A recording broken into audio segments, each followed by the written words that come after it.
ناغا جنازه چې کېده نو داسې لرې ولاړو، جنازه یې ونه کړه. خیر چې ما ته را ملاو شو ما لوی اودس دی نه و، نو ویې خندل وی یاره جی بس برابر نو منو.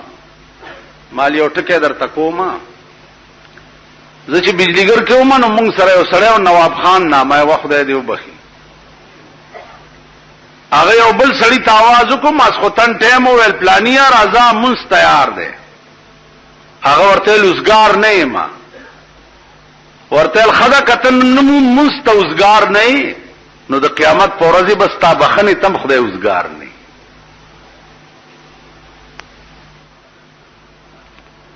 نو مالکته نن د دې او مسلمان جنازې ته برابر نه وي نو قیامت کې بستا بخنه تم خدای برابر نه.